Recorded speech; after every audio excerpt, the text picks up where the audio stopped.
आज का ये एपिसोड शुरू करने से पहले एक छोटी सी बात। क्या आप भी अपना पॉडकास्ट बनाने की सोच रहे हैं? तो एंकर ट्राई कीजिए। ये पॉडकास्ट बनाने का सबसे आसान तरीका है। नंबर 1, ये फ्री है। नंबर 2, इसमें कई सारे ऐसे टूल्स हैं जो आपको अपने फ़ोन और कंप्यूटर पर रिकॉर्ड और एडिट करने की फैसिलिटी देते हैं। नंबर 3, आप अपने पॉडकास्ट को डिस्ट्रीब्यूट भी कर सकते हैं, जिससे इसे स्पॉटिफाई और दूसरे प्लेटफॉर्म पर सुना जा सके। तो डाउनलोड कीजिए फ्री एंकर ऐप या विजिट कीजिए anchor.fm पर अपना पॉडकास्ट स्टार्ट करने के लिए। ये तो थी एक छोटी सी जानकारी, और अब शुरू करते हैं एपिसोड का सिलसिला। तो आज के एपिसोड में लीजिए सुनिए आचार्य चतुर्सेन शास्त्री के लिखे उपन्यास सोमनाथ के 40वें भाग चौहान की रणसज्जा को मेरी यानी समीर गोस्वामी की आवाज में।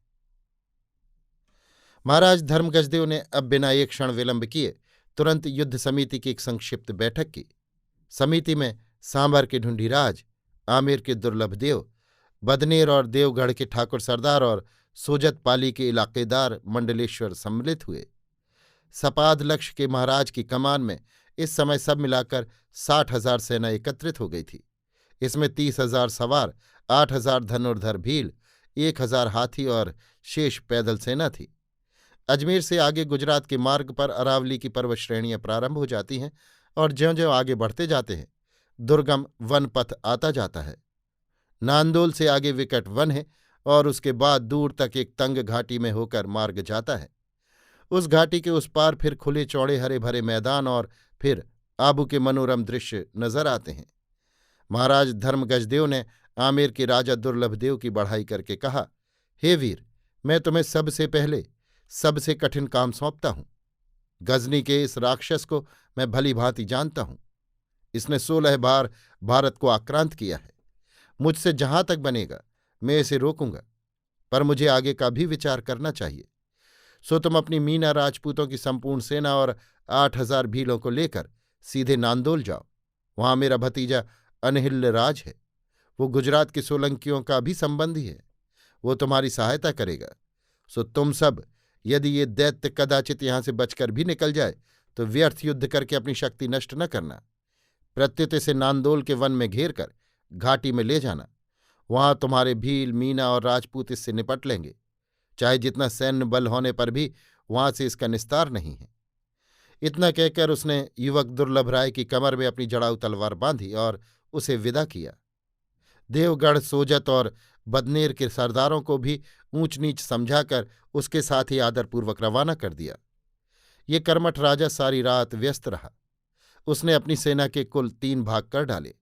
8,000 सवार और 10,000 पैदल सेना तथा 400 हाथी सांभर के महाराज ढूंढीराज की कमान में सौंप पुष्कर से पीछे हटाकर अमीर के वाम भाग में छिपा दिया। 8,000 सवार और 15,000 पैदल मंत्री पुत्र सोढल की कमान में अजमेर की रक्षा में छोड़े। शेष हाथी, घोड़े और पैदल सेना ले वो स्वयं अमीर का सामना करने को व्यूहबद्ध खड़ा हुआ। व्यूह में सम्मुख पदातिक पक्षों में अश्वारोही और पृष्ठभाग में गजसेन स्थित की। सरदार और सेनानायक अपनी अपनी टोली के सम्मुख सन्नद्ध खड़े हो गए। भाटचारण विरद बखानने लगे। कूच का नक्कारा बजा। धौंसे पर चोट पड़ी। सेना ने रणांगण की ओर प्रयाण किया। बंदीजन धर्म गजदेव तथा अन्य मंडलेश्वरों की प्रशस्ति गाते चले। सेना में उत्साह और विजयनाद की हिलोरें उठने लगी। सैनिकों के रक्त में उत्तेजना भरने वाले मारू बाजे बजने लगे। सेना की कूच से पृथ्वी की धूल आकाश में उड़कर छा गई। कब सूर्योदय हुआ इसका भी भान न रहा। अमीर ने अपने दूतों के मुंह से जब धर्म गजदेव का संदेश सुना तो वो गंभीर हो गया। उसने तुरंत युद्ध करने का निश्चय कर सेनापतियों सहित अथक श्रम कर रातों रात सेना को व्यूहबद्ध किया। अमीर यद्यपि मरुस्थली को पार करके अभी आया था। उसकी सेना थकी हुई और कुछ अव्यवस्थित भी थी, परंतु तुरंत युद्ध के सिवा दूसरा चारा न था।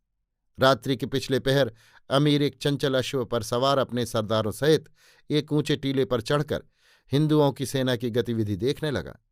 उसने देखा मशालों की रोशनी में राजपूत सेना व्यूहबद्ध रणसज्जा से सज रणांगण में अग्रसर हो रही हैं। धौंसे की धमक से अमीर का दिल दहल गया। उसने तीर की भांति अश्व फेंका और तत्काल अपनी सेना को व्यवस्थित रूप से युद्धस्थली की ओर कूच करने का आदेश दिया।